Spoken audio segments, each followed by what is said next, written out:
GAIL pipeline പദ്ധതിക്കെതിരെ വീണ്ടും സമരം ശക്തമാകുന്നു. കോഴിക്കോട് മുക്കം കാരശ്ശേരി പഞ്ചായത്തിലെ സർക്കാർ പറമ്പിൽ ജനങ്ങൾ സമരപ്പന്തൽ കെട്ടി പട്ടിണി സമരം ആരംഭിച്ചു. സർക്കാർ പറമ്പിന് പുറമെ വിവിധ സ്ഥലങ്ങളിലായി ഇതിനോടകം സമരപ്പന്തൽ ഉയർന്നിട്ടുണ്ട്. സ്ത്രീകളും കുട്ടികളും അടക്കമുള്ള സർക്കാർ പറമ്പ് നിവാസികളാണ് പട്ടിണി സമരം ആരംഭിച്ചിരിക്കുന്നത്. ഇന്നലെ വൈകിട്ട് ആരംഭിച്ച 24 മണിക്കൂർ നീണ്ടു നിൽക്കുന്ന സമരം ഇന്ന് വൈകിട്ട് അവസാനിക്കും. സമരപ്പന്തലിൽ തൊട്ടിലുകൾ കെട്ടിയാണ് ഒരു പ്രദേശം മുഴുവൻ സമരരംഗത്തുള്ളത്. തൊഴിലാളികൾ ജോലികൾ ഉപേക്ഷിച്ചും വിദ്യാർത്ഥികൾ ക്ലാസുകൾ ബഹിഷ്കരിച്ചും മുഴുനീളം സമരത്തിൽ പങ്കെടുക്കും. ജനവാസ മേഖലയെ പദ്ധതിയിൽ നിന്ന് ഒഴിവാക്കുക, ഭൂമിക്ക് മാർക്കറ്റ് വിലയുടെ 4 ഇരട്ടി നഷ്ടപരിഹാരം നൽകുക എന്നതാണ് ഇവർ ഉയർത്തുന്ന പ്രധാന ആവശ്യങ്ങൾ.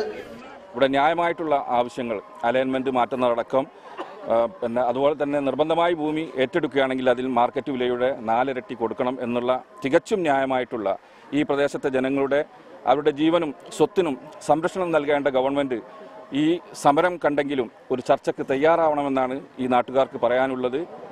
സർക്കാർ നൽകിയ പല ഉറപ്പുകളും പാലിക്കപ്പെടുന്നില്ലെന്ന് സമരസമിതി നേതാക്കൾ പറയുന്നു. തന്നെ നേരത്തെ പറഞ്ഞ വാക്കുകളിൽ നിന്നും ഗവൺമെൻറ് പിന്നോട്ട് പോയിട്ടുണ്ട്. അതുകൊണ്ട് ഞങ്ങളുടെ അടിസ്ഥാന ആവശ്യങ്ങൾ പരിഗണിക്കുന്നവരെ ശക്തമായി സമരമായിട്ട് മുന്നോട്ട് പോകാൻ തന്നെയാണ് സമരസമിതിയുടെ തീരുമാനം. ചർച്ചയ്ക്ക് തയ്യാറാകുന്നില്ലെങ്കിൽ സ്വാഭാവികമായിട്ടും ഞങ്ങൾക്ക് സമരം ശക്തിപ്പെടുത്തേണ്ടി വരും. അതുകൊണ്ട് ഗവൺമെൻറ് ഒരു തുറന്ന ചർച്ചയ്ക്ക് തയ്യാറാവണമെന്ന് തന്നെയാണ് ഞങ്ങളുടെ അഭിപ്രായം.